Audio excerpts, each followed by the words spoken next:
welcome everyone to this event for Monkey New Writing from Japan, the only English language, annual English language publication of Japanese literature, art, and essays, and poetry. And it's really a privilege to be back here at Kinokuniya bookstores. I'd like to thank the staff and manager John Fuller for having us back again. It's a real honor to be here. I'm always very happy to be back in my American home city of New York. I always feel loosened up, so I feel really great being here in New York and at Kinokuniya. I was actually first here almost 20 years ago to read from this book, which is my first book, called Japan America. And Japan America I mention because it's actually sort of the story behind Monkey. It's the story of transcultural exchange in literature, in pop culture, in media, between these two countries and these two cultures, especially after World War II. Monkey itself, which I'll show you an issue here with the Bleckman cover, Monkey itself was co-founded by Ted Goosen, Professor Ted Goosen, who's with us here tonight, the amazing translator. Yeah. And Professor Motoyuki Shibata, who is also here with us tonight from Tokyo. I can safely say the magazine was actually Ted's idea, originally, to come out with an annual English edition of contemporary Japanese literature. Moto jumped on board, and the whole thing actually started... He talked me into it. Oh, he talked Moto into it, sorry. The whole thing started actually as a publication called Monkey Business. That was the first edition. Some of you, if you're fans, might have a copy of those early issues called Monkey Business. It was restarted around 2020 as this publication, Monkey, New Writing from Japan. And it was restarted partly because of the incredible Herculean efforts of our amazing managing editor based in the United States, Meg Taylor, who is here with us tonight. Meg Taylor. It's safe to say that this magazine would probably not be here, and we would not be here without Meg Taylor. So thank you, Meg. And I also want to quickly thank the Japan Society of New York for helping to make this whole weekend possible for us. That was Peter Tatara and Hannah Lee over at the Japan Society of New York. And of course, these fantastic, really some of the best writers, not only in Japan, but in the world today. We have Hideo Furukawa, amazing award-winning author, and Tomoka Shibasaki, both of them award-winning writers. So it's a great honor for me to be up here on stage with them, and thank you for coming, and please enjoy. I think we're going to start with a bilingual reading with me and Tomoka here, Tomoka Shibasaki. Tomoka. We're reading from a collection published under the Monkey imprint. I'm happy to say there is a Monkey imprint, partly again because of Meg Taylor and our good friend Peter Goodman out at Stonebridge Press in California. We bring out novels, collections of stories by authors who contribute to Monkey, and this is from Tomoka's collection that came out last year called 100 Years and a Day. And this is an exquisite book. It's really part poetry, it's part picaresque, and it's all full of wonderful anecdotal stories that really span decades, sometimes even centuries in life. And I think of Tomoka as the great poet of happenstance. She seems to pursue the strange narratives of things that occur. You know, John Lennon's famous quote, "Life is what happens to you when you're busy making other plans." And that's the life that Tomoka captures. So here's Family Tree.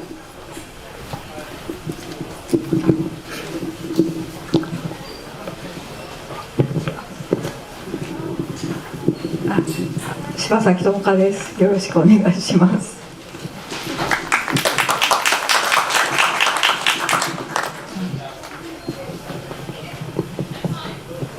ファミリーツリー1。Family Tree 1. 父の祖父は港町で金物屋をしていたそうだ。会ったことはない。私が生まれる50年も前に死んでいた。酔っ払って海に落ちたのだという。父は自分が酒飲みなのをその祖父のせいにしたが、父の母によれば慣れない酒を夏祭りで飲んだからで酒飲みだったわけではないとのことだった。一方、別の時に父の父から聞いた話では、酒に弱いわけではなかったから酒のせいではない。あの辺りは夜になると真っ暗で、なんで親父がそんなところへ一人で行ったのか今でも分からずじまいだということだった。My father's grandfather ran an ironmonger's shop in a port town. I never met him. He died 50 years before I was born. They say he got drunk and fell into the sea. My father blamed his own drinking habit on that grandfather of his. But according to my grandmother, my father's mother, the accident happened because my usually abstemious grandfather had, for once, been drinking at a summer festival and lost control. Going by what my grandfather, my father's father, told me on a separate occasion though, the accident wasn't down to how he couldn't handle his alcohol, but rather to how badly lit the area was after dark. To that day, he couldn't understand why his father would have gone there all by himself. 港のすぐそばだった金物屋の建物は遠にない。父は子供の頃、その裏の家で暮らしていたが、金物屋だったところもその裏の家も今は拡幅した道路の一部らしい。私はそこへ行ったことはない。もう誰も縁のある人はいないから行っても仕方がないと父はいつも言うのだった。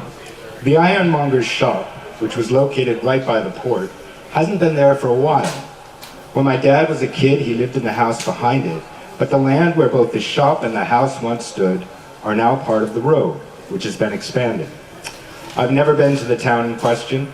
I have no connection to anyone living there now, so there's no point going, my father used to say. その港町には温泉もあるらしく、たまにテレビの旅番組で映っているのを見かけると行ってみようかと思うが実現していない。テレビを見ながらこの港のどの辺りに金物屋があったのだろうと思うが分かるはずもなかった。父の母は港の近くにある食堂の娘だった。食堂は金物屋よりも前からあったらしい。祖父の父親が兄弟で始めた。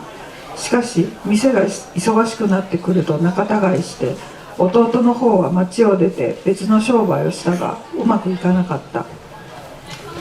I hear there's a hot spring in the town, and on the few occasions I've seen it featured in TV programs, I've thought to myself that I should visit one day. But I've never acted on that impulse. Looking at the town on the TV screen, I would wonder to myself in which part of the port the ironmonger's was located. But of course, there's no way for me to know. My father's mother was born into the family that ran a cafeteria near the port. The cafeteria was there since before the ironmonger's shop. My grandmother's father had started it up with his brother, but when business started thriving and the place got busy, the two brothers had fallen out. The younger one left town and set up another business, which hadn't gone well for him. 兄の方は死ぬ前の日まで店に立っていた。鯛のアラを使った味噌汁が店の名物で、その日もそれを作っていた。それは彼が子供の頃に母親から作り方を教わったその通りの作り方だった。母親は遠い町から嫁いできた。生まれた町には海はなかったと話していた。The older brother had stayed working in the cafeteria until the day before he died. The place was known for its miso soup made with sea bream scraps, and he made that soup on his last day. He made it in just the way that he'd been taught by his mother back when he was a boy. His mother had moved to the port town from far away to get married. She told him there was no sea in the place she'd grown up. ありがとうございます。 Thank you. You can see these generations of families and generations of places as they're destroyed, reborn, turned into something else. ではもう一つ、ファミリーツリー3、 Family Tree 3. 祖母には弟がいて、中学を卒業するとすぐに大きな町へ出て働いた。最初は大工の見習いだった。親方は厳しいが面倒見のいい人で、弟も仕事覚えは早かった。ところが乱暴な兄弟子に何かにつけて殴られた。親方の見ていないところでこっそりやるし、仕事のことで嘘をつかれて重大な失敗を繰り返し、立場が悪くなった。My grandmother had a younger brother who moved to the big city to find work straight out of junior high school. At first, he worked as a carpenter's apprentice. The carpenter he trained under was strict, but looked after those in his care, and the boy was quick to learn. The carpenter's more senior apprentices, though, seized upon any opportunity to beat up the boy. They were sure to do it when the boss wasn't looking. They fed him lies about things at work that led him to make several grave mistakes, and his reputation suffered as a result. 逃げ出した彼は新聞配達、米屋の配達、運送屋の倉庫と仕事を転々とした後、大きな川の河口の町に移って再び大工の下で働き始めた。今度はいじめられることもなかったし、家がどんどん建ってとにかく人手が足りない時代だったから賃金も右肩上がりだった。新しい親方の家族にもよくしてもらい、よく夕飯を食べさせてもらった。After running away from the carpenter's workshop, he worked various jobs, delivering newspapers, then rice, and working in the warehouse of a transportation company before he moved to a city at the mouth of a big river and once again began working for a carpenter. This time he was not bullied. This was the period when a seemingly endless number of houses were being built and there were never enough people to build them, so wages were rising. He was treated well by his new boss's family, who often made him dinner. 休みの日、彼は河川敷へ行って草野球を眺めていた。そのうちに親方の息子からもらった古いギターを持ってきて、たどたどしく弾き始めた。風と音が混じり合うのは心地よかった。しばらくして歌を作って歌い始めた。下手だったが、誰も立ち止まらない代わりに誰にも咎められなかった。毎週日曜、昼から夕方まで橋の近くの土手に座って川面に向かって歌った。それはその時一度きりしか歌われない歌だった。On his days off, he would go to the grassy stretch beside the river and watch people playing baseball. At some point, he started taking along the old guitar that his boss's son had given him and strumming it tentatively. He liked it when the sound of the guitar came together with the sound of the wind. After a while, he began making up his own songs. They weren't very good, but if nobody stopped to listen to him, nobody stopped him from playing either. Every Sunday, from lunchtime until evening, he would sit on the riverbank close to the bridge and sing out over the water. They were songs that were only ever sung once. ある日曜日、草野球帰りの男が一人、そばで立ち止まって歌を聴いていた。その次の週も同じ男が来た。少し離れたところで何も話しかけずに佇んでいた。それは毎週日曜日、半年間続いた。One Sunday, a man on his way home from playing baseball stopped and listened to my grandmother's brother playing. The following week, the same man came again. He stood a little way off, saying nothing. That went on every Sunday for 6 months. その時に祖母の弟が歌っていたいくつもの歌は、弟とその人だけしか知らない。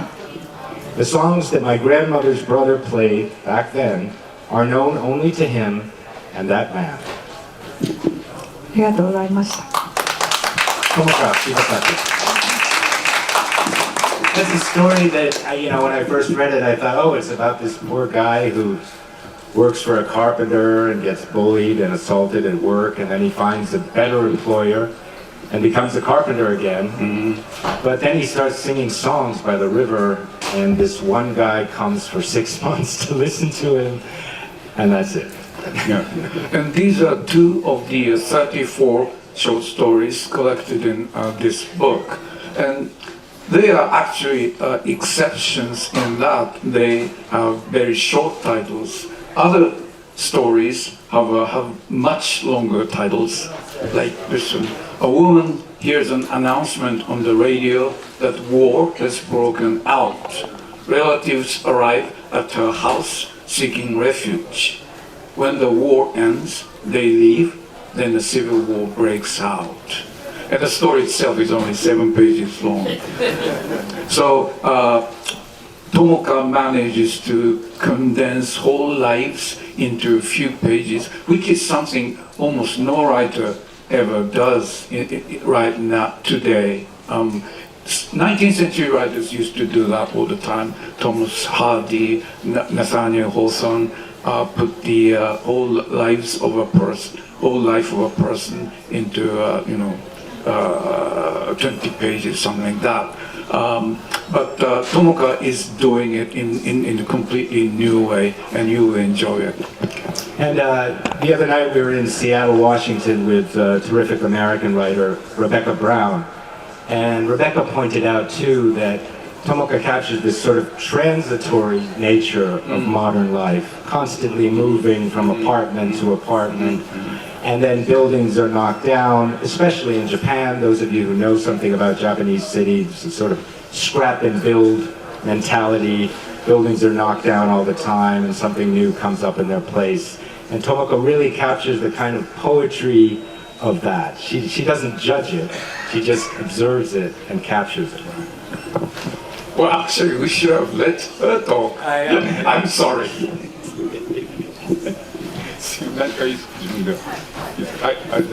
Okay, dead now. So I'm going to read a short story by Hiromi Kawakami. She writes a story like this in every issue of the Japanese Monkey, and I have the good luck to translate these stories. I've already put out one book, People from My Neighborhood, which you can buy here, I expect. And now I'm about halfway through a second volume. And as long as Monkey exists, I'm sure that Kawakami-san will continue contributing. It's a little bit, it's like People from My Neighborhood gives you the idea. It's a little bit like Sherwood Anderson's Winesburg, Ohio on acid. You know, it's way out, and the short stories are very short. So I can read you one now. This hasn't been published. Meg and I have just wrapped it up, and yeah, it features, they're recurring characters, obviously. There are now about 50 short stories in this collection, both the first book and the one we're working on now combined. And the dog school principal, you get an idea right there. The dog school principal is a character featured throughout, and this story is very much about him. Sure. Okay, so the title of the story is Love and the Dragon. Were Akane and the dog school principal really in love? The rumor had been circulating for ages, but no one knew for sure. Since even the dog school principal didn't know if he was truly in love with Akane, it was hardly surprising that nobody else did. From the beginning, the dog school principal had harbored serious doubts about the existence of love. Have I ever behaved like someone in love? That was his first doubt. The word love is tossed around all the time, but is there a clear definition for it? That was his second. People act on the premise that love really exists out there in the world, but how can we be sure? That was his third doubt. To sum up, the dog school principal had grave misgivings about the whole idea of love. Akane was from the neighboring town. He had met her one day when he was crouching by the side of the road, overcome by a sudden bout of car sickness. She had ministered to him, and when asked, had brought him water, helped him to a nearby bench, fanned him, and promised to take him to the hospital should his condition worsen. So it was only natural that the dog school principal felt affection for her. Yet a wide gap separates feelings of affection from those of love. Yeah, like when I like someone, I generally fall in love with them. The old woman farmers, that was her take. Love is nothing but an illusion shot back from the woman who ran the love. The love is a small one-room bar slash apartment for this woman. Two people pile their self-centered dreams on one another, and they build a relationship based on that egotism, and then a certain amount of time passes, and sure enough, what do you know, they grow sick of each other and break up. Love is all about market forces, said Yoko. We need it to stimulate sales. Michio's comment was the biggest surprise. Love? He said in a barely audible voice. Hey, I'll take a good meal anytime. The neighbors each aired their own feelings about love, trying to figure out if the dog school principal was truly in love with Akane or not. But the more they thought about it, the more wrapped in mystery it became. One day, Akane paid a visit to the dog school principal's home. His wife and daughters were dying of curiosity about her. Of course, they had heard about the rumored affair between the principal and Akane, but his wife was untouched by jealousy. That emotion only surfaced in her workplace, while his daughters felt no disgust at all. In fact, they supported their father's love interest and were just thankful that, consumed as he was in thoughts of Akane, he left them alone. Akane brought a small green dragon as a gift when she made her visit. I fished it out of the lake on my way here, she said, looking embarrassed. What a weird dragon, the dog school principal's wife said. It looks gross, said his daughters. I think it's cute, the dog school principal said, though in fact, there was nothing cute about it, for it was weird and gross, just as his wife and daughters had said. But Akane politely left it on their doorstep in a little lace-fringed basket. Once Akane had departed, the dog school principal and his family had no choice but to look after the little dragon.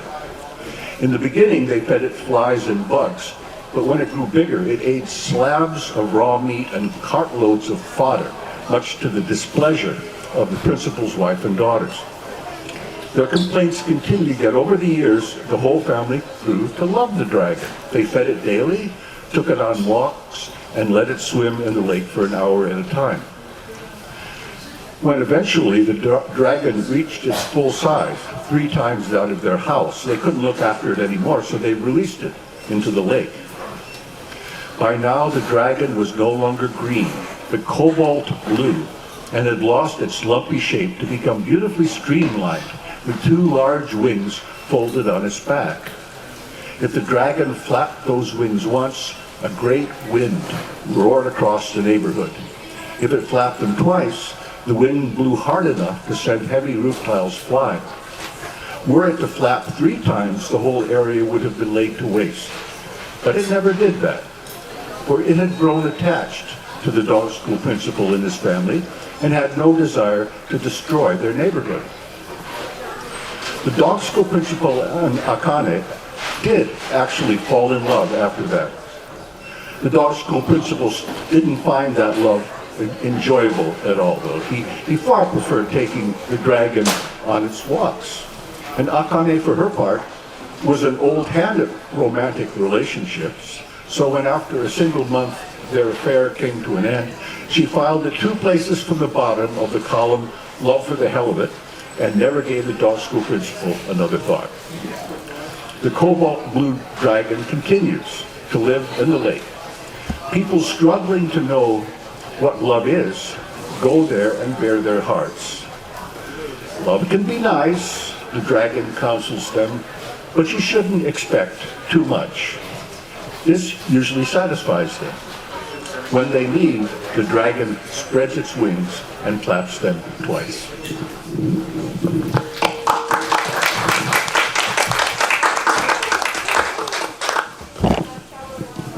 I was thinking, and I think about this with Hiromi's stories a lot, that, you know, those of you who are fans, some of you may be fans of manga and anime, you know, the dragon flapping its wings over the neighborhood and so on, you could see that depicted maybe in a Miyazaki film or an anime series. I mean, the whole concept suddenly bursts out of the story and takes over. Wonderful reading, Ted. Thank you very much. Well, yes, and I've translated 3 books by Kawakami now, and the most recent was The Third Love. And The Third Love is a really interesting novel because it looks at love. You know, love is a very difficult word to translate. And Westerners always find that hard to believe because it's so much part of our culture. But the first time that a translator, Tabate Shime, tried to translate the word, he couldn't figure it out. He didn't have a Japanese word that could equal it. So he translated it, I want to look after you. Right? And so Kawakami Hiromi goes back in history, looking at how male-female relationships existed in the Heian period and the Edo period, and how they relate to the dilemma of love in modern marriage. And it's a very interesting book, so I recommend it to you. And now we're going to pass it to Hideo Furukawa, the other extraordinary author from Japan. Both of these authors, as I said earlier, are award-winning Japanese writers, and both of them very distinctive in a little bit about Tomoka's style, and you'll hear from her later.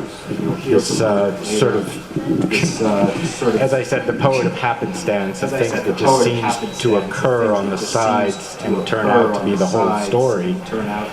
Hideo, by contrast, is a sort of epic, stentorian voice, and Hideo will span centuries in a few lines and a few very, very intense lines. So you're in for a treat hearing both Hideo and translator Kendall Heitzman, who's also an amazing reader of stories. So I'll pass it on to Hideo Furukawa. Hi. Allow me to have a few words. I believe that we all know the English word hideous. Hideous means it is ugly. It is horrific, but for me, hideous is the word. Hideous is the word as Hideo as. So now I'm going to try to with this reading. Okay. Let's get started. This is how the story was told. This is how the story was told by Tomoichi. 不情にまみれた子。年は一つの自分から。これが周回さだと言われざるを得なかった。それが犬を。顔はあった。手足はあった。手足はあってちゃんとついていた。足の裏だけちゃんとついていた。しかしその五体の部位において辞書されていないところなどかけらもなかった。まともに直視しないできない。これほどの醜さ。父親最初から確認のための一別しかしない。あとは北総園でもう眼中に入れないでいる。この無慈悲さがあやめはしなかった。紐を使うなどして首を絞め葬り去ることはなかった。しないとの約束があったのでしなかった。犬王は生きていいのだ。どれほど異様な怪異な顔形に生まれついても物は食べられたし食事の類を与えないで命を取ることも約束に反したから、つまり食べる意思さえあれば食べられたのだ。取れるものを摂取し得たのだ。犬王は生き延びた。犬王は張った。ずると床を這い、地面を這い、滅ばずに立ち、幾度も転倒しながらも立ち、もし歩いた。初めはこけながら転びながら歩いた。時期に20歩でも30歩でも、100歩でも止まらず歩けるようになった。がそうなっても誰も喝采しなかった。なん人も立ちがよいわい。これは良い子でわい。誰も犬王のことなど見守っていなかったが、見られては困るとは考えた。り出したいし、外に放り出したいし、実際ヒルフィナクはそんな風に勝手にやらせると決めていたのだが、由緒ある近江猿学の一座もその落内での足場としている稽古場併設の家から手をめてたと言われてはそこで困る。あるそこである措置をと表木彫りの木彫りのそれをつけさ仮せ面だ。それをつけさせて They did what they had to. They did what they had to. They covered his face with a carved wooden mask. They made him wear it at all times. 着用させて外 They にほっ fixed it ぽ to his face and threw him out of the compound. And threw もち him ろ out ん of the 他に compound. は頭巾ももちろん他には頭巾もその他旅もその無表情な仮面こそは無表情な仮面こそは人目についてと思わせた表をかけさせるのか表をかけさせるのか修練のための鍵なのかそれでは厳しすぎないかと上げつらわせ He た also had a cloak on his shoulders. He also had a cloak on his shoulders. Makeshift shrouds for every unsettling But it was the piece of him. featureless mask But it was that the caught featureless people's eyes mask that and made caught them people's say, "Oh eyes no! and made them say, Oh dear! no. What is this thing?" Oh dear, what is Made this them thing? criticize the family. Made them criticize the Are they making him family. wear a mask Are from they such an making early him wear a age? mask Is it from for such his an early training? age? Is Is it it for just his a little much? training? な Isn't this a little 無 much? 表情な無表情表は不気味すぎ無の表は不気味すぎ来るものは時期に視線を送る者は与えたまともに気にかけうんぬんする交換の人間は音の思いにみんな落ち The 着い blank た visage of the mask The was blank unsettling. visage of the mask Like was looking into the unsettling. void itself. Like looking into the void It didn't take long itself. for people to look away. It didn't take long for people These to look people who away. had claimed to have These such people deep who had concern claimed for to the have child such deep were now concern saying, for the child "Oh, were now he's saying, one of those. oh, That's why." he's one of those. And everyone That's went why. on with their lives. And everyone 一 went on. 方 with で their 犬 lives. 王は一方で犬王巷表を通し巷を観 On the other 察した hand, Inuo, was on the studying other the world hand, through his was mask. studying the world through his mask. 二つの目を通して二つの目を通し Eyeballs that had been Through the placed in two the eye mask. holes that had been placed in the mask. 違う風に見える違う風に見えるつけないでうちなどにいるつけないでうちなどにいる時とは Through them, everything looked a little Through them, different everything looked a compared little to when he different. was safely cloistered Compared to and when he able was to go safely without a cloistered mask. and able to go without a mask. そこを通すと違うものが見え He could る see different things. He could see different things. 見える始めたぞ Now at last he could see. Now He at last he began to could see see. everything. He began to see everything. He began to see He everything. began to see everything. Danoda no Tomoichi Danoda sang to his no crowd, Tomoichi strummed to sang his to his crowd. crowd, This strummed was to a his hallmark crowd. of his performances. This was a hallmark The of his blind lord of performances. Danoda The saying, blind lord he of began to Danoda see saying, everything. he began to see This is how the everything. tale of Inuo started. This is how the tale of And where Inuo did it go started. from there? And where did it Onto go a from section there? about his legs, Onto which a went like section this. about his legs, which went like Oh, this. to be able to run on my own Oh, two to feet. be able to run on my That's what own he 2 wished feet. for more than anything. That's what he wished for more than Secretly, anything. Inuo watched his older Secretly, brothers Inuo watched his older brothers practice and their began to stage imitate what they movement. did. And began to Or should I imitate say, what they he did. stole what Or they should I did. say, he Watching stole from what where they they couldn't did. see him. Watching from He where they trained couldn't see him. himself with all he had. He trained And himself then, with all what's he this? had. Oh, And then, now, what's his this? legs began to Oh, change. now, his The legs left and began to right change. feet aligned The left and right themselves feet such that- aligned themselves But such it that. didn't end there.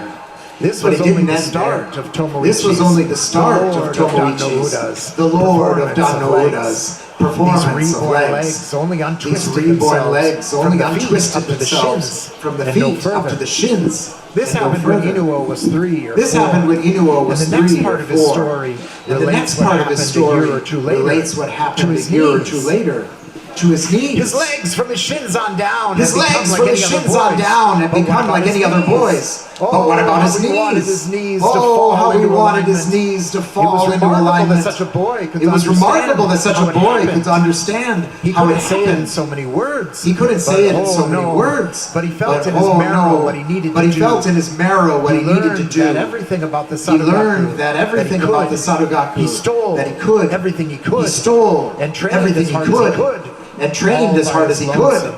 Until his skills were as impressive as those of his oldest brother. And next oldest brother. What's this? And with that, oh now, what's this? His knees now, his knees transformed. The left and right knees aligned themselves such that 足、膝、his knees. Nary a wasted word in Tomoichi's That was how he performed his story. That was how he performed his story. Inuo's story. Knees, he simply About said. Inuo's knees, They he left simply behind said. their hideousness. They left behind and their became hideousness. things of beauty. And became things What of more was beauty. there to say? What more was there to Inuo, say? aged 4 or 5, Inuo, simply aged felt 4 or joy. 5, The simply pleasure felt of having joy. been right The about pleasure of solution to having his been troubles. right about the solution Nothing to his more troubles. was needed.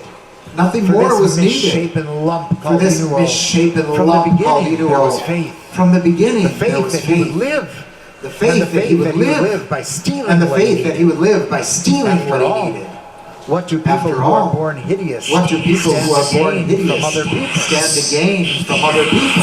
Beauty and nothing more. Beauty. And How nothing right more. that is, beyond How any right doubt. that is. Blessed Beyond are any those doubt. who live without doubt. Blessed are those That's who right, live boy. without doubt. You're on the right That's path. right, boy. You're on the right path. Come on now. Come on. 誰がささやいたのか。 Coming from そのように祝福したのは、そのように祝福したのは何者らか。何者らか。 offering their blessing to Somebody him. is offering A their whole lot blessing of to him. somebody's. A whole こ lot の of 点は somebody's. 友一にこの点は友一にこう語られ評判から続けて In 語られ his 出した this part of the story, In his performance of this part of the story, Tomoichi begins by talking about さてひょうたんだ木彫りの無の仮面についたのは木彫りの無の仮面についたのはひょうたんの手製の表だくり抜いたもちろん穴の数は2つもちろん穴の数は2つそうなのだこの相場を通して犬を巷を見たのだ効果を観察したのだおおそこを通すと違った風に見えるうわそこを通すと違った風に見える見えるぞでははっきり見えたのはいつ頃かこの歳時年頃かこの歳時6歳児だ犬はそうした弱いんだけど何者らかは姿を現したのだこれもまた好きにだったという尋常な人間には目にできるものを現世の感激に認められるも同然だったのだからねそしてそれが可能であったのはひょうたんのあの総合を通したいだからこその一言に尽きるのだからなただならぬものを見るただならぬものを見るためのただならぬ目よ両目よいやいや両目のための穴よ場所はいずこだったか同窓王子が六条王子と交わりやや下がりすなわち右京のサメ牛の界隈だったそこで犬は見物していたのだ火事をだ焼け落ちる古い家をだすでに逃走済みの盗人の石田に火をかけられてそこを盛大に燃えていたのだまだ酔いの口だったためか見物はそこそこいたやや離れて犬王もいた火の粉が来ないことを確かめつつ草むらの方にいわば低い藪にいたと何やら妙だ輝いているのは火事災難の現場だけではない自分の足元がきらめいた気がした犬はパッと退いたがおやおや何も見当たらないそこには地面があるばかり草むすばかり火炎を反射しそうな金属の類もないこれはちょっとおかしいぞと思って視線を上げる途中で今度はなんと手元がキラキラしだしたひょうたんの僧帽を通してその好機はしっかり捕まえられた犬は目を凝らした2つの穴から凝らしたすると光があたかも卵の粒が蒸れるように手のひらから前腕肘まで蒸れているではないかそれがゆえにキラキラとしていたのだじゃあ待てよと犬は再び足をミンとして視線を下ろした光はあった両足にまつわりついていたやはり玉のちみた群がりで物に多いそれからまた腰腹これって光ってるけどと犬は思ったこうと光っているけれどどうにも影みたいなもやだな、それが俺についているのか。ここまで観察した途端、犬はハッと悟った。これって要するに怪しみの類か、要するに俺の全身にたかった幽霊か。犬は思わずハハハハと高笑った。俺はお前らを発見したぞと言った。 I can see you, fellows, Inuo said. おお、したのか、とうとうしたのかと群れている霊が答えた。 Oh, have you, at long last? The gathering spirits replied. とうとうだと。一体お前らはいつから俺についていた。 What do you mean, at long last? How long have you been following me around? 最初からだと軍僚は答えた。 From the very beginning, the host of ghosts said. This is the end and the beginning of the host of ghosts. Thank you.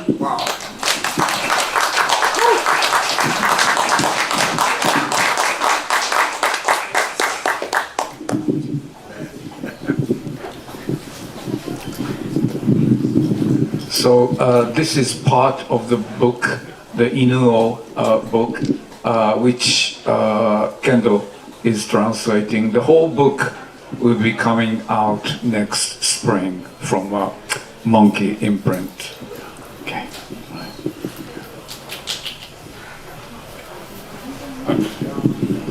And I should add here that both Tomoka and Hideo have had their work adapted into visual media.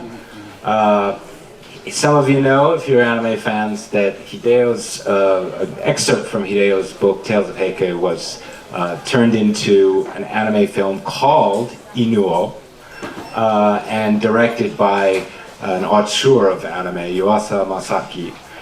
So if you haven't seen it, I encourage you to check that out. And by the way, on Sunday at the Japan Society of New York, both Hideo and Tomoka will be talking about the process of having their work adapted into film. In Tomoka's case, her first novel called Asleep and Awake was adapted into a film by Ryosuke Hamaguchi, the director of Drive My Car. That film is called Asako 1 and 2. And on Sunday, we'll be showing clips from the films and having the authors comment on those clips and on what they originally envisioned and how that sometimes differs from what ends up on the screen. So please join us on Sunday for that at Japan Society of New York. Now, I'd like to ask you guys, first of all, a little bit about translation. I know there are people here who either translate, some of you may translate yourselves, or are curious about how Japanese gets translated into English and vice versa. It's not as simple as many of you know as an A-B translation. It's not like translating Sony manuals or Nintendo booklets. It's a much more complex and nuanced process. And of course, Motoyuki Shibata, Ted Goosen, and Kendall Heitzman are all translators here. Kendall's also an author, by the way, of an amazing book on Japanese film that he kindly gave to me so that I could read it. It's a terrific book. Moto, do you want to talk a little bit about translation and what you do in your work?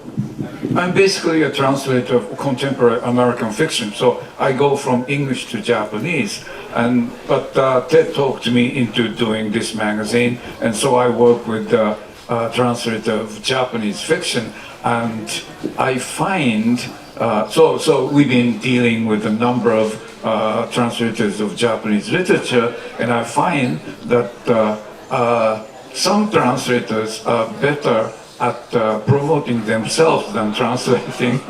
And some translators are wonderful translators, but are not very good at promoting themselves. And it's our mission to work with the second category of translators, and so we pride ourselves on working with the best authors as well as the best translators. Oh, I also, Hideo's name, in kanji, it's sun rising man. So Hideo means the man of the rising sun. But I didn't realize it has another such hideous meaning.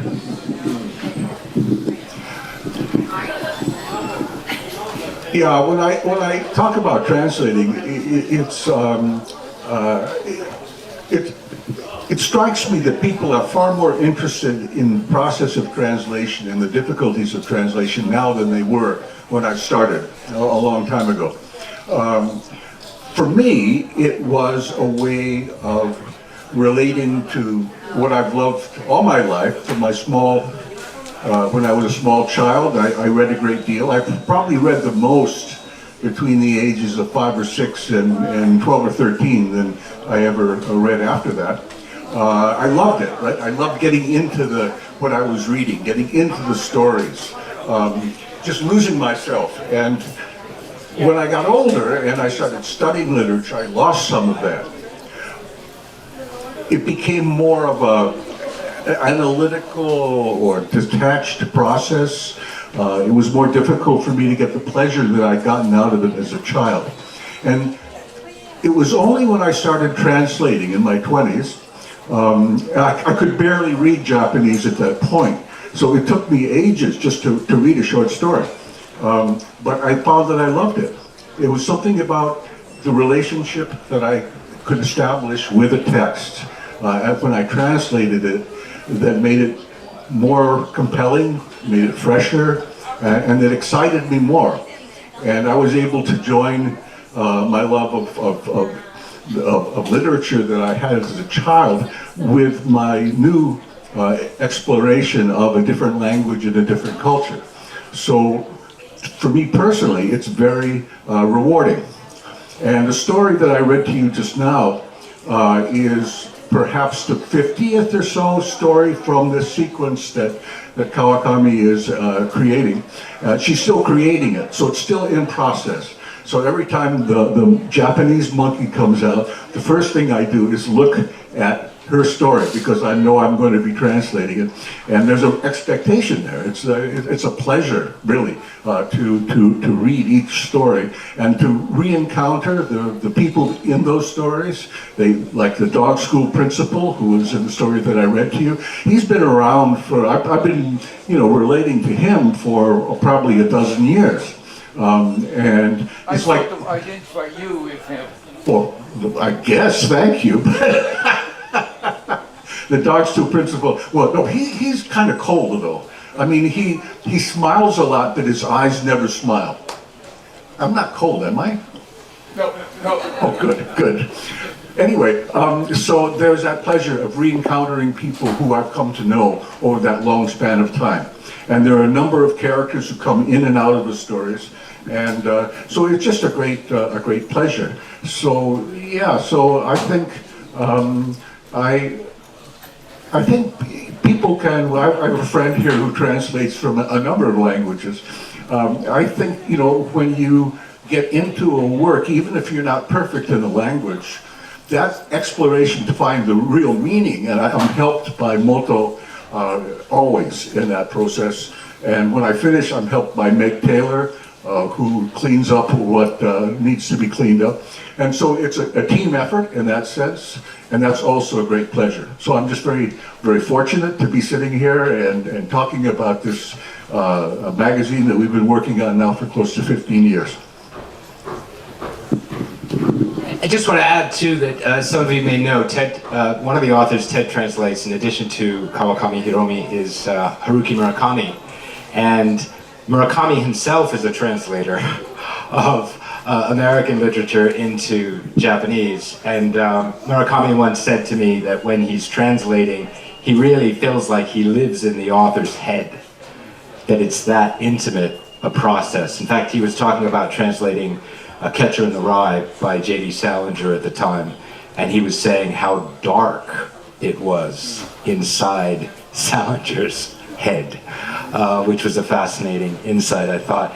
I'm going to turn it over to Kendall, and Kendall translating Hideo's work, which I can tell you cannot be an easy task. Hideo writes, as you can hear from his reading, all over the map. The voice is, as I said earlier, epic, stentorian, sometimes very, very intimate.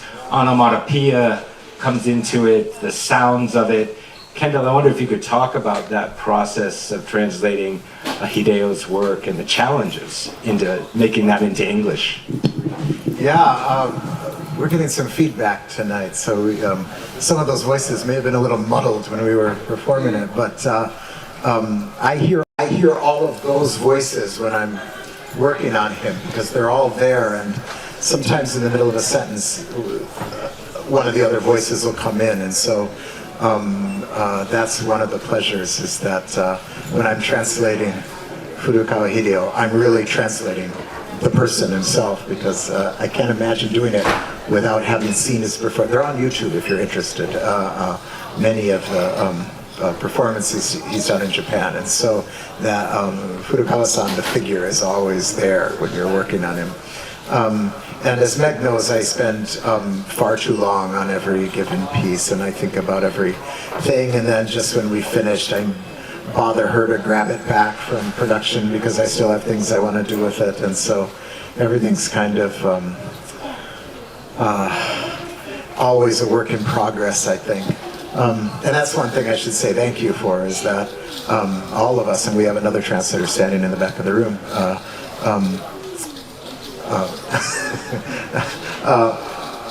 we all get a chance to work on writers multiple times, and we get to know them really well. And even though I think if you look at the 5 things I've translated by Furukawa, they have nothing to do with one another. One's a poem, one is reportage, stories set in the past, stories set in the present. They're all over the place, but to get to know all those facets of a writer and to really work on him, I can't claim to have the experience that Ted has, but I can see why you really want to stick with a writer for a while and learn, everything you can about that writer.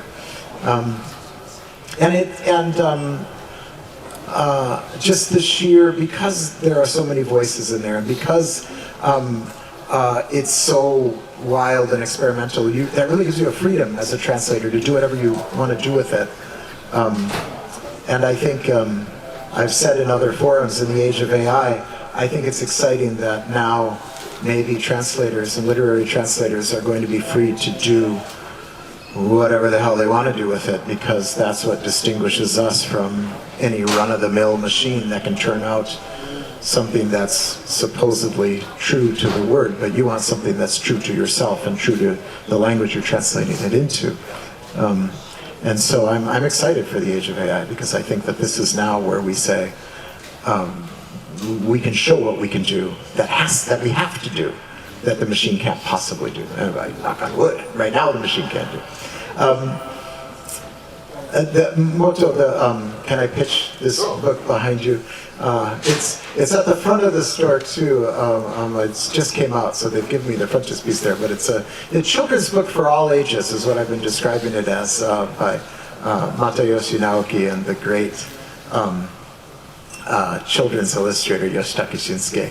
And children's literature is full of puns and wordplay and things that are going to sound really flat if you just try to translate it as is. And so this was another joy to work on, because it was really an act of creative writing, and I had to blow up just about every page to make it work in English. And so I hope I can carry some of that I learned from that project back to Furukawa's work, because nothing will liberate you like a children's book in terms of getting away from what you see and getting toward what you know it has to become. Yeah, sure. Now, of course, we want to hear from the actual authors themselves. When we first started going on the road with Monkey Business in North America and in Asia, we've been to the Philippines and to South Korea and Singapore and Indonesia on tour. But when we first started, it was actually quite unusual to show up with a couple of Japanese writers who were not super famous yet, and suddenly appear in Chicago or Los Angeles or New York.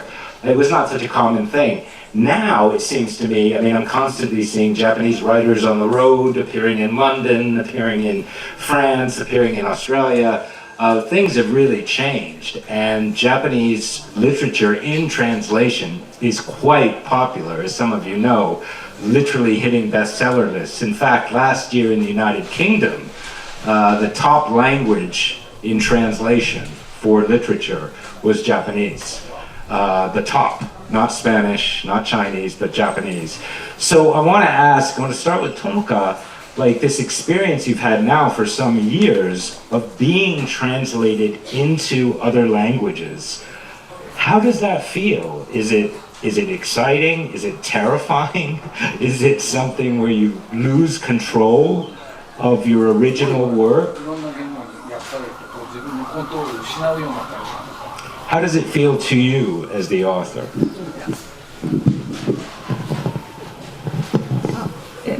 いろんな言語で翻訳されるのは自分にとってはとっても面白い経験です。不思議な感じもします。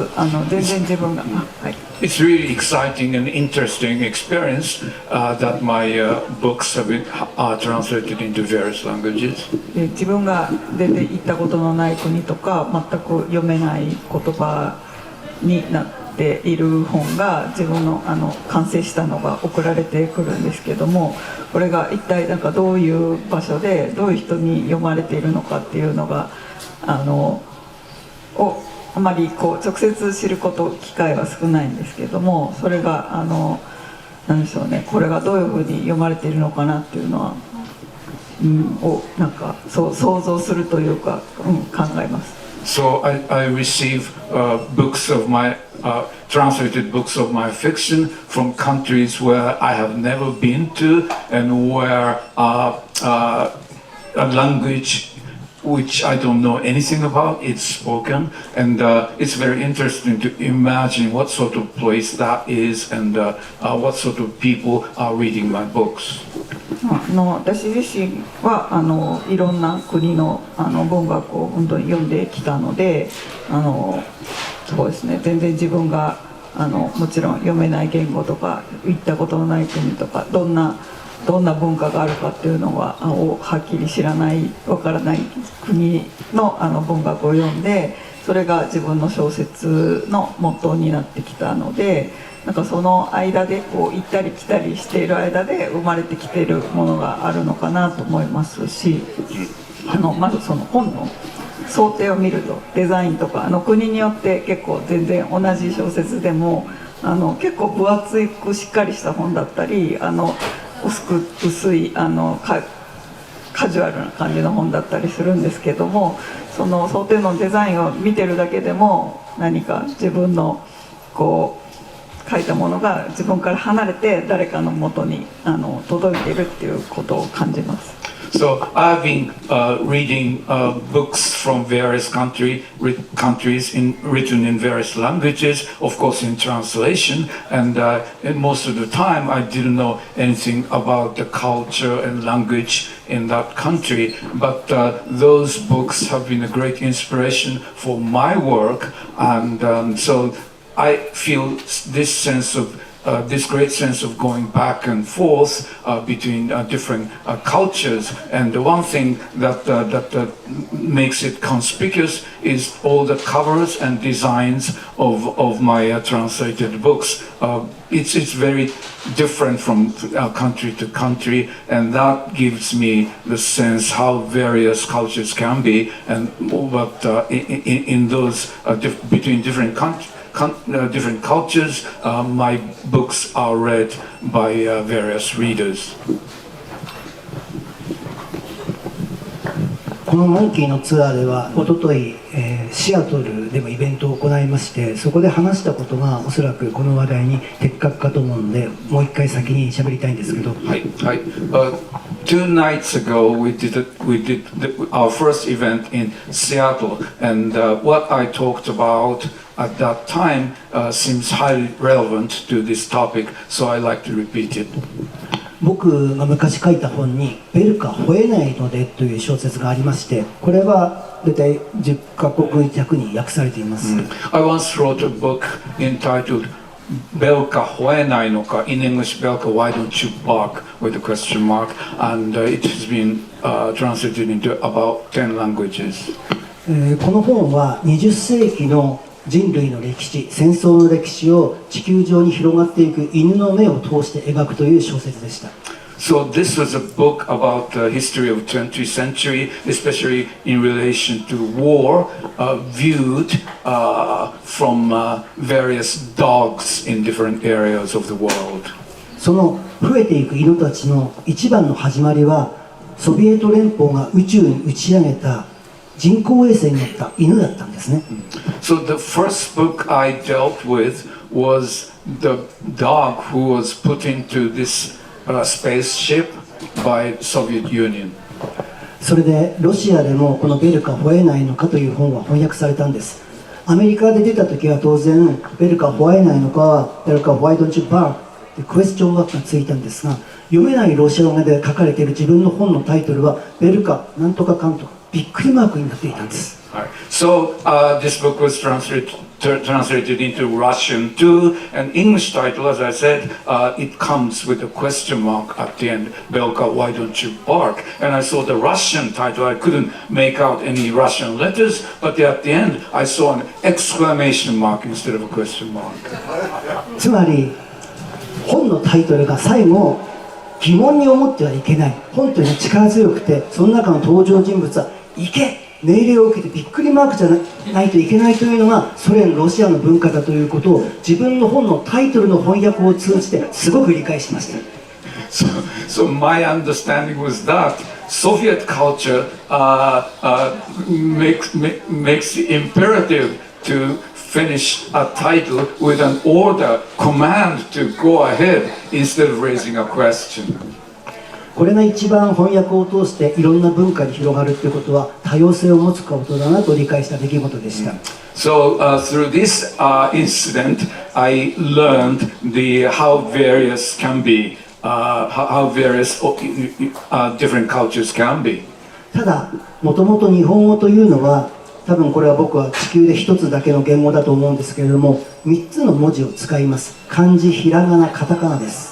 But probably this is peculiar to the Japanese language.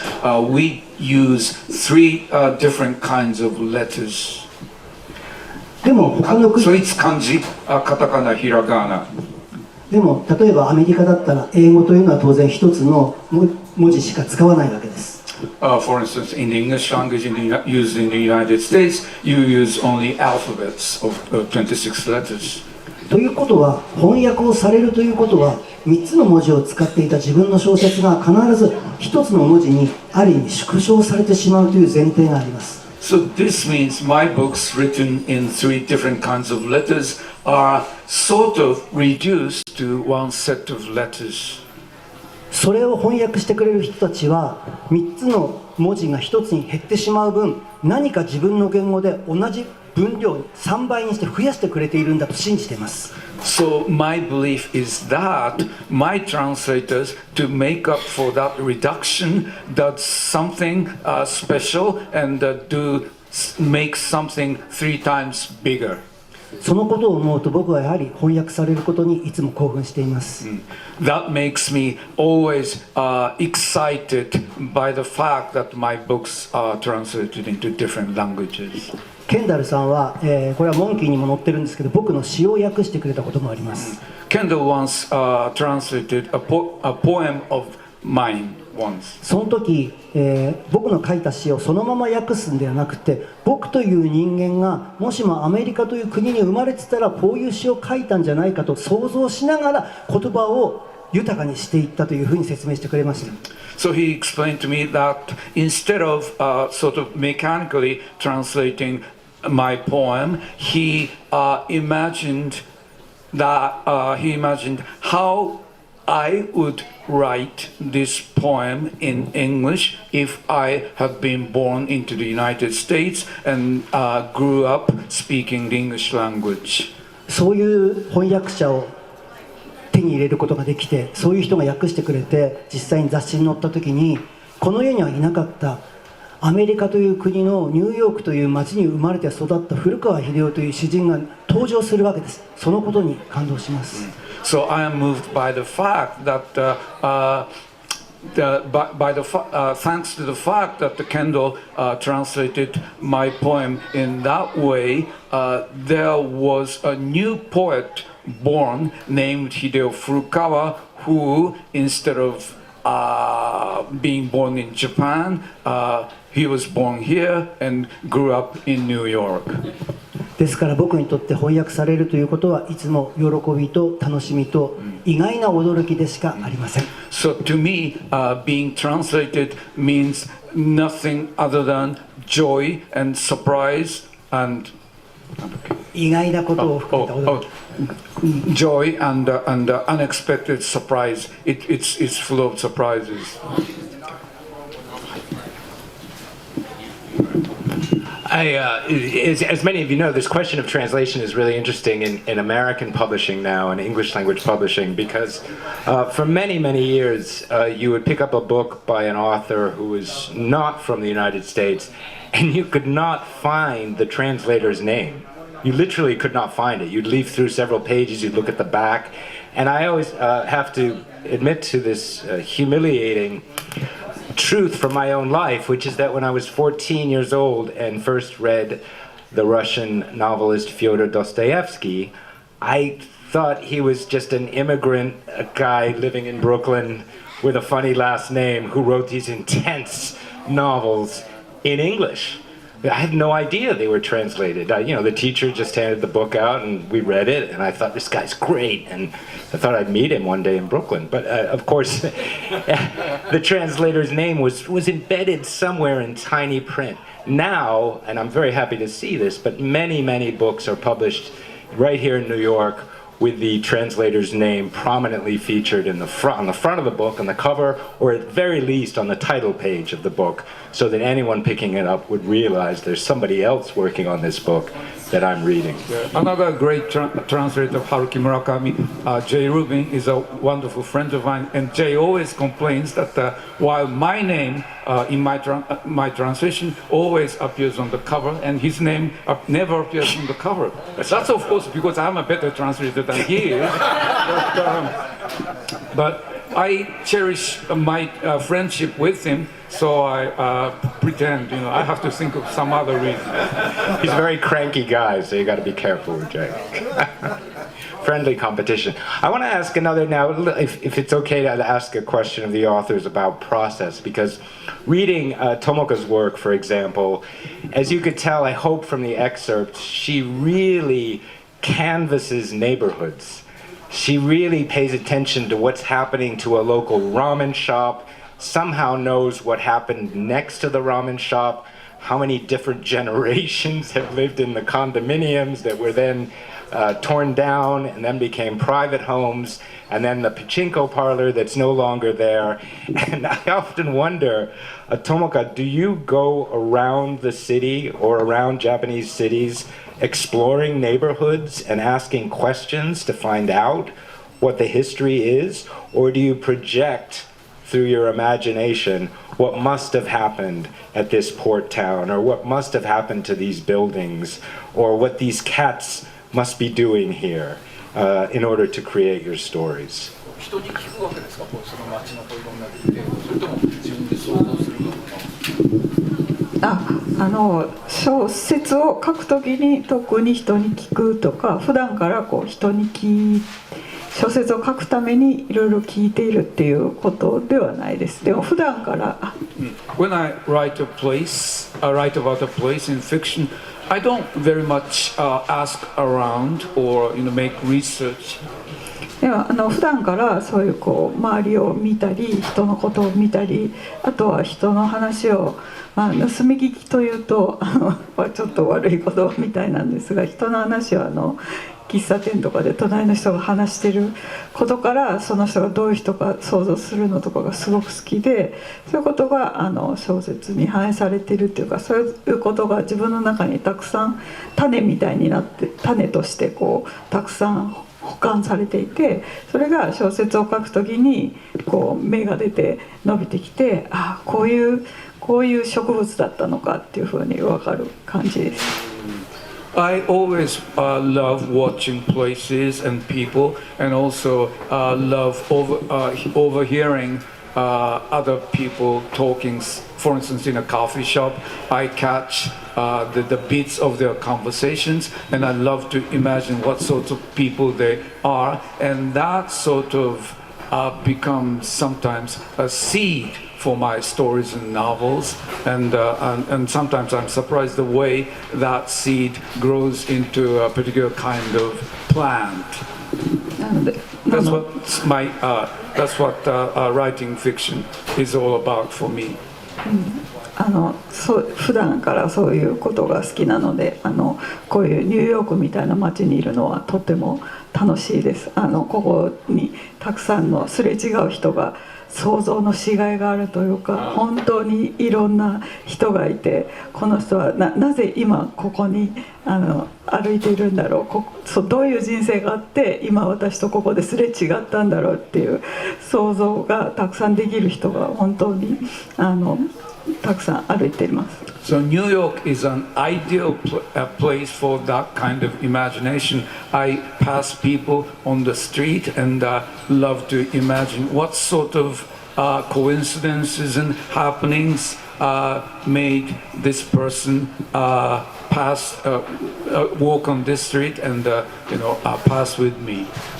でそういう人一人一人にここまで歩いてきたまでの長い時間があるし、あらゆる建物にもそういう長い時間があって、そこでたくさんの人がその建物を出たり入ったり住んだり作ったりしてきた人の頭の中がこう風景とか建物には現れていると思っています。こういうふうにここに窓を作りたいとか、ここにあった窓がちょっと不便になったから変えようとか、そういうふうな人の頭の中が見えるのが建物だったり何か場所風景っていうものだと思っていて、それが私にとっては一つの建物を見るとか誰かが使ったものを見るっていうのは、私にとってはそれ自体が小説のような感じがします。So each person has a long history, and also buildings have a long history too, and people make changes with buildings. Sometimes they get rid of the window, make a new door, and people have been doing similar things. So the way the buildings change are sort of a metaphor for me for the way people lead a life from changing from moment to moment. So buildings and people's lives are sort of the metaphor for each other. Yeah. When Shibasaki-san was with us in Iowa City she spent about 3 months there 10 years ago, and your iPhone was always in your hand, and the map was open, and I thought, some writers wander around and they don't know where they are, but Shibasaki Tomoka always knows where she is, and she's always interested in knowing exactly where she is. And I felt like I learned a lot from spending a day walking around town with her about her literature. Yeah, just very quickly, I want to put the similar question to Hideo. The other day we were walking through a rainy Seattle park, and Hideo was talking to me and explaining that, one of the things I love about his work is that it almost always contains a freak, an outsider. In the case of Inuo, of course, as you just heard, a character that's forced to wear a mask and is born deformed and is an outsider in the community. People are suspicious of Inuo, etc. We read a story here from Monkey about a Godzilla-like monster whom everybody's terrified of, but he's really quite lonely and quite sad.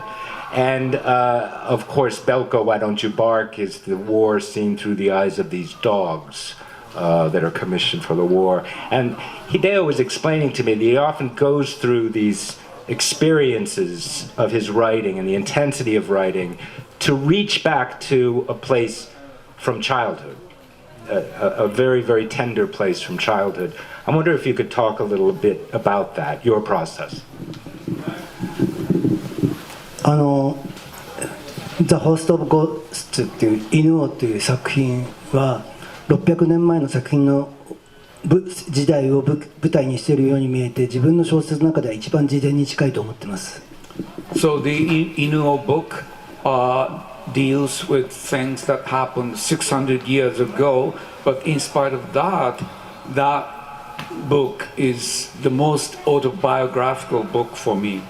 これは一度ノンフィクションの中で告白したことがあるのでここでも語りますけれども、自分がどうも自分の家庭の中で必要のない人間として扱われてるなと思ってきてて、それが30代の初めに明らかになって、母親が妊娠した時にあなたのことは降ろそうとしたんだよっていうふうに語ってるんですね。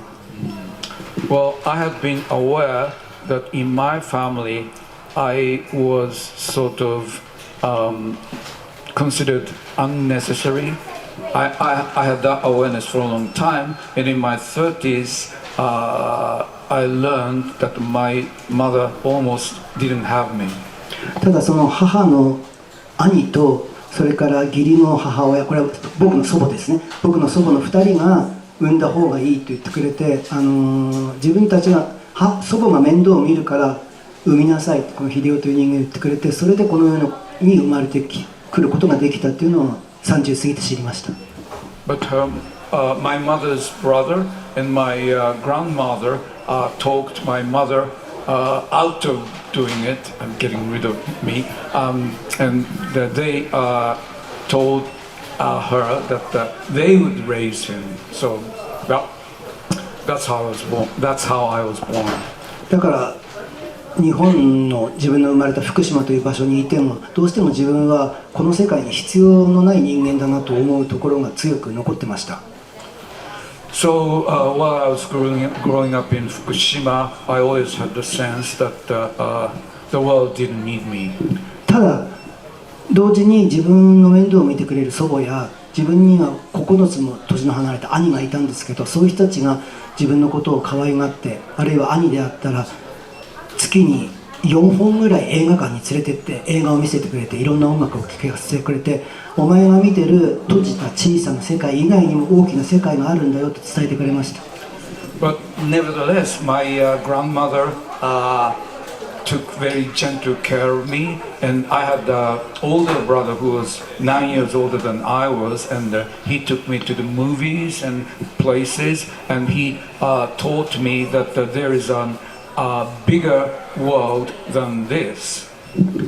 今僕らがいるこの世界の中で必要とされてない自分がでも愛してくれる人がいて、この世界よりも大きな世界につなげてくれるということを教えてくれた日々が僕にとって今こうやって小説を書いたり朗読したりする、ここの場所じゃない世界を本を通して皆さんに見せる、朗読を通して皆さんに示すっていう原動力になり続けているような気がします。 So on one hand I wasn't needed, but there were people who connected me with the bigger world, and I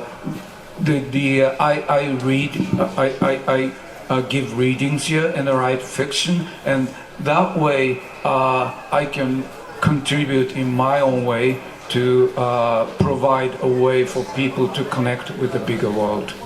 ローランドと一昨日話したのは、宮崎駿の「千と千尋」という映画に関してて「スピリテッド・アウェイ」っていう、あれは本当に日本に文化的な伝承としてある神隠しをモチーフにしてます。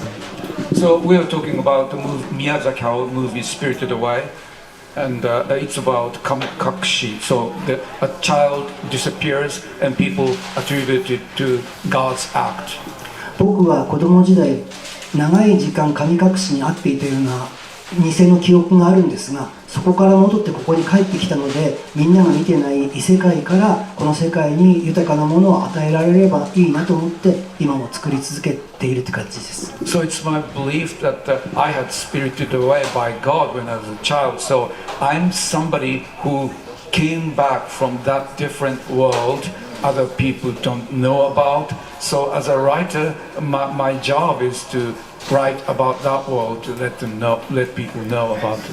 そして実際にモンキーの雑誌を作ってくれるメンバーや翻訳家がいて、こうやって自分が住んでいた場所でないところに来て誰かに何かを届けられて実際に異なる世界を見ている。だからそれが実現できているんだと思ってとてもありがたいです。So thanks to the editors and translators, I come here and share my different worlds with other readers, and that's very, very exciting for me.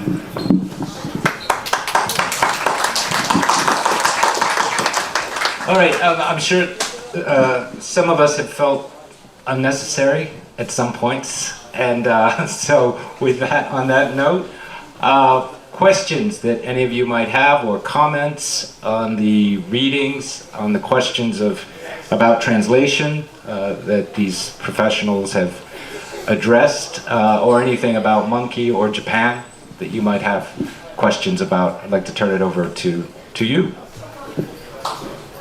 Go ahead. You have to shout. Sorry. We're kind of unrelated, but when Bong Joon-ho made Parasite, right?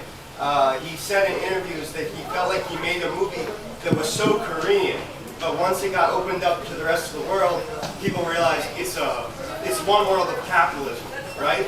And I'm wondering if after you guys got your works translated, you felt like you wrote a book that was very Japanese in nature, but once the world got access to it, you felt like it was more of a globalist experience.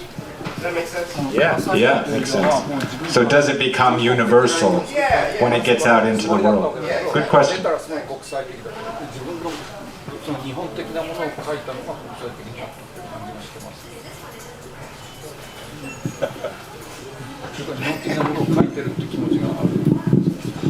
そうですね。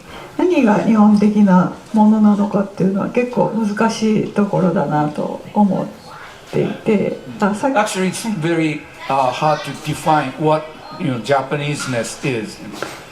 さっきメトロポリタン美術館に行ってたんですけども、それでヨーロッパとかアメリカの絵とか美術品をたくさん見た後にアジアコーナーに行って日本のものがあるところに行ったら、なんか日本のこういう美術品というか、そこにあるのは結構器だったりとか着物だったりとか生活で使ってるものが多いんですけど、それがものすごく洗練されていて、同じ時代でもすごくこうヨーロッパの絵はすごくリアルに描き込んであるんですけども、日本の方ってすごく簡略化した表現で、その対比から見ると日本っていうのはこういう文化なんだとか、そこで初めてこう普段日本で見慣れているものと見るのと違った感じで自分自身もその日本の文化を発見するっていう感じになるんですね。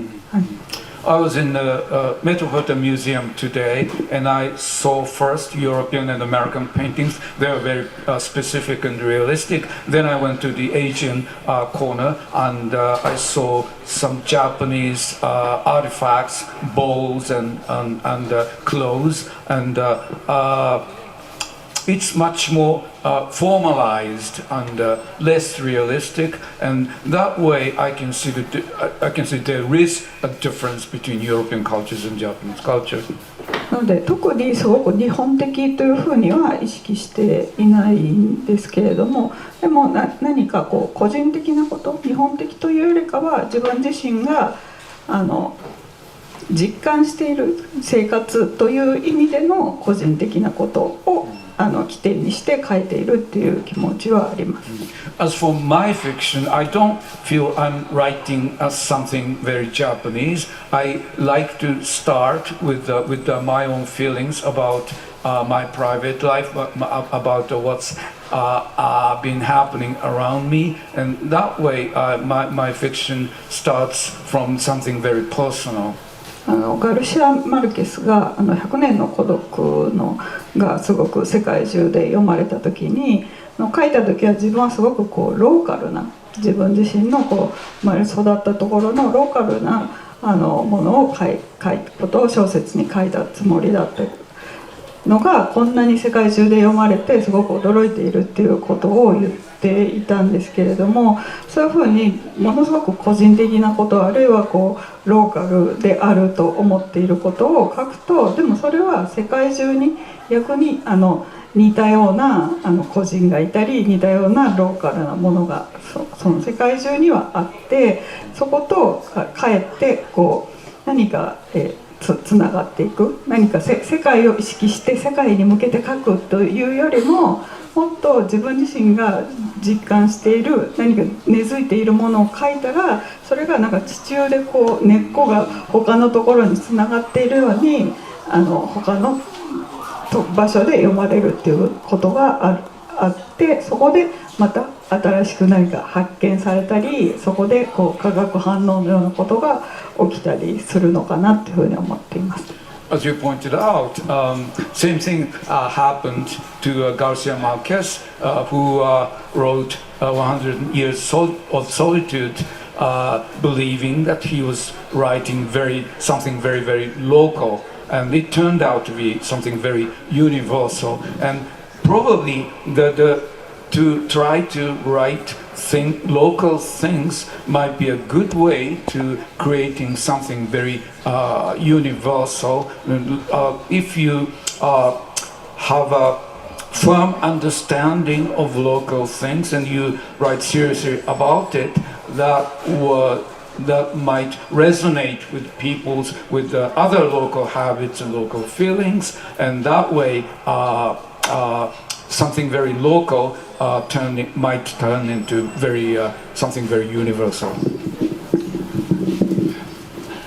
柴崎さんのその美術の話とちょっとつなげられたらといいと思うんですけど、ヨーロッパの美術館で日本の器などを発見していて、その魅力に疲れて今もこうやってニューヨークに飾られているという話から入りたいと思います。はい。Speaking of art, I'd like to take up on that subject of Japanese artifacts discovered by Westerners. フランスに日本の美しい器などが、19世紀送られた時に何かに包まれているわけです。紙に包まれているわけです。その紙がどういうものだったかというと、今柴田さんの真後ろに真っ赤な本があって、葛飾北斎の本がありますけど、この北斎という画家の描いた絵で包んであったりしたんです。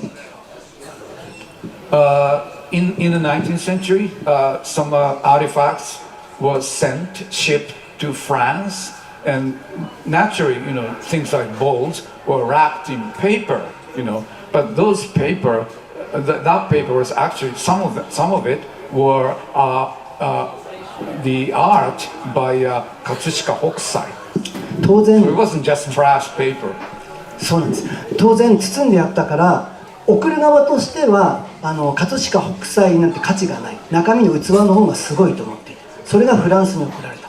で、包み紙を開けてお皿を見ている人じゃなくて、包み紙を見たフランスの画家たち、印象派の画家たちが「なんだこの絵、これすげえじゃん」と言って北斎という作家が発見されたんですね。So those Japanese people who shipped those balls from Japan didn't believe that there is no value in Katsushika Hokusai's paper art. But when they arrived in France and French artists saw the paper and they couldn't believe it was such an incredible art.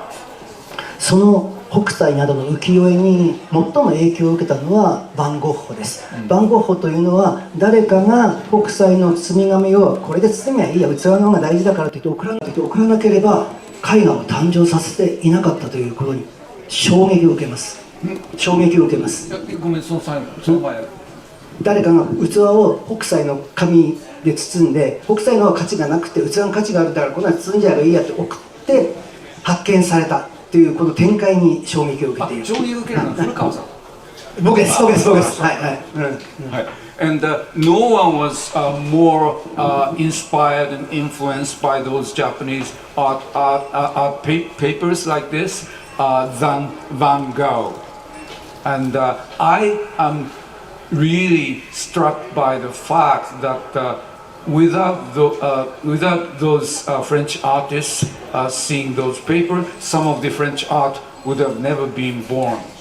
結局北斎という画家の価値が世界的であるというのを発見したのは日本の外にいた人たちだったわけですよ。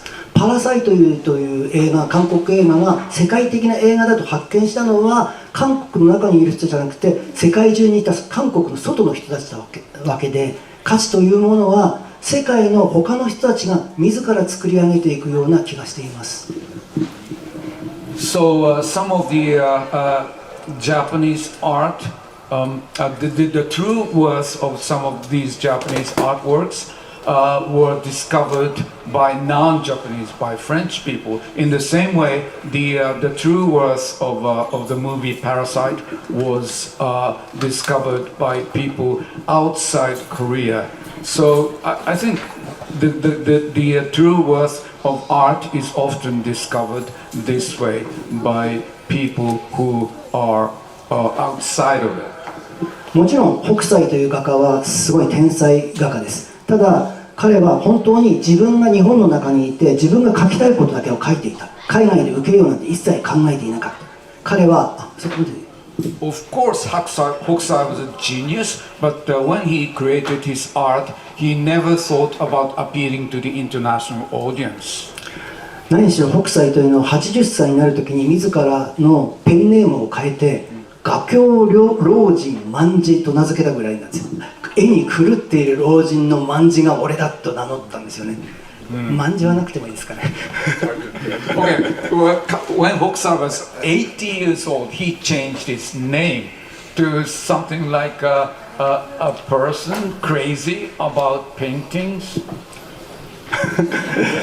自分が描きたいものだけ描くぞという狂気を持っていたからこそ、自分が死んだ後にその作品を全く知らなかったヨーロッパの人たちが発見して、今メトロポリタン美術館にある。これこそが文化を作る側と受け取って楽しむ側の相互の役割なんだと信じています。So by creating art just for himself, he created art that appealed to everyone in the world. So different roles were taken up by creators and people who appreciate the art. So it's a sort of mutual work. Okay, yeah, actually it's worth mentioning here too, American authors, right? Eudora Welty, who supposedly never left her rocking chair, a great short story writer. Faulkner in his little fictional county in Mississippi, which reaches a global audience.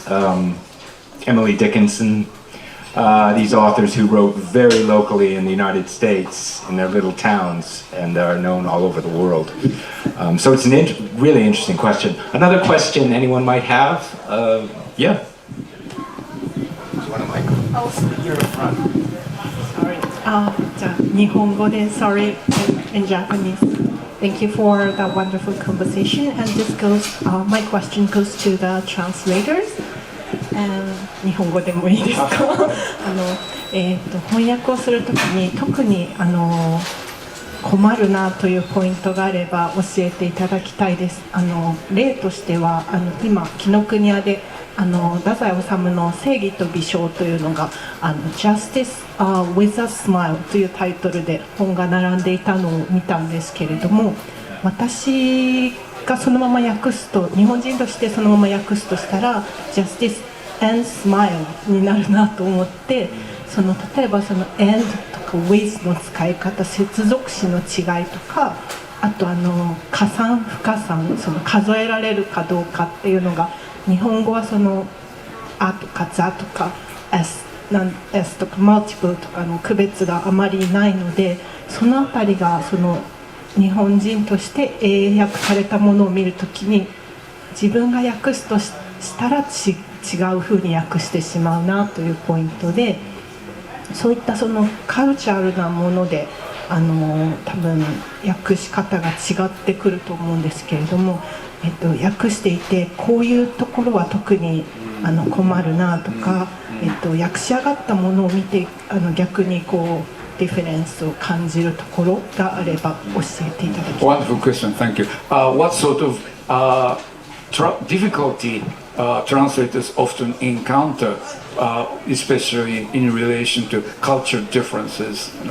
for instance, in Japanese, we don't distinguish between singular and plural and that sort of thing. So two Japanese translators. That type of thing. Now, it's not only Japanese. Chinese also doesn't make a distinction between singular and plural, or even between male and female in many cases. So we have to insert. We read it and we develop our understanding of what's being said, and then we say it in our own language. So that in itself is not a terrible problem. But I mentioned before that love is a very difficult concept. We think of it in the Judeo-Christian world as a universal, and it's not. The idea of God's love somehow connecting to the love of a woman or man is irrational in a way, but it's very much at the core of our culture. In The Third Love, the book I mentioned before, it was the first time that I was allowed by an editor, or I even asked an editor to use Japanese words like denai, or ai, or koi, all of which refer to aspects of male-female love. I had to do that because the book deconstructed love, right? It was a way of connecting the reader to principles of love that existed 1,000 years ago or 400 years ago. So that kind of insoluble problem can arise. And of course, there's always nuance that's different. I mean, it's impossible to create a perfect translation. So there's always going to be some sort of trade-off. Sometimes we can fill that in by changing minor things around that word or phrase, but it is an imperfect science for sure. The title's a great example. What you just described is a very elegant, I think, solution to that problem of A to B and but justice with a smile, is that what it was? Yeah. Justice and smiles, or justice and a smile. Yeah. Yeah. Right. Yeah. Well, I'll say two things. One is that if you solve a problem, it's good once, and then the next problem you have to do something else, and so there are only temporary solutions to problems, and so every problem has its own solution, and that depends on who the translator is and what I think the solution should be. But the other thing I'll say is that you always have to be willing to add something, because as you said, a few people have said things get lost, and whether it's kanji, katakana, hiragana going to the alphabet, or many other things, kiseigo, gitaigo, there's so many things that are disappearing. You have to be willing to add something. And so with Furukawa-san's poetry, for example, I kind of made him a poetry slam poet. There are a lot of rhymes that, right? I mean, come on, right? I wouldn't turn him into Elizabeth Bishop, right? But so there are a lot of rhymes, a lot of slant rhymes that don't appear in Tenglong, his original poem, but it really works, I felt, for what I wanted to do with it in English. And you can't overdo it, but I'll just say that The Host of Ghosts, of course, is another. I saw the opportunity and I took it because I felt it was so good, and it spoke to these kind of goofy ghosts hanging out attached to this guy's body, and so why not give them a little bit of a catchy slogan, and so you see the chance and you take it, and you add something to it, because something's always lost, so you have to be willing to add as well. And Ted is absolutely right in saying translation is imperfect science, but fortunately fiction has always had some redundancy. So you do lose something in many places, but even if you lose one thing here, another thing gets across here, and so overall, things do get across, is my belief. But poetry is another thing because there is less redundancy there. It's more concise. So you have to invent a lot, as Kendall explained. All right, if you have any more questions, you can ask everybody individually, because now we have, thanks to Kinokuniya, we have a plethora of wonderful books in English from Japan, by Japanese authors, by the rest of us, up here for you to purchase and have signed and take home. None of them are very heavy, so it's really easy to carry them on the subway. And we have, we actually have Hideo's book here. Hideo's book. Yeah, this is Hideo's book. It's about, it's very difficult to explain. Well, based on the experience of going into Fukushima after that disaster happened. And this is Tomoka's collection of short stories. And this is the Oxford Book of Japanese Short Stories, edited by Ted. And we showed you the Kendall's new book. Hi. And if you're interested in... Last but not least. Yes. Still here. Still here. Still here. Still printing. Yes, so this is Japan America by Roland Kelch.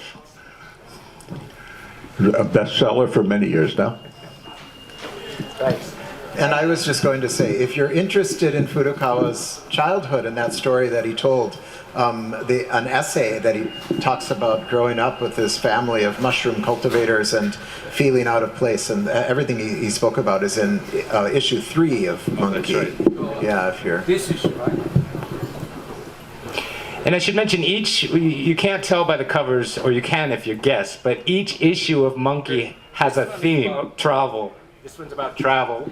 Illustrated by Matsumoto Taiyo, the great man. Yeah, Matsumoto Taiyo Matsumoto, some of you may know, is the genius manga artist from Japan, Ping Pong, Sunny, Tekkon Kincrete, and he did the cover of that publication. This is Crossing's issue about, cultural communications and things like that.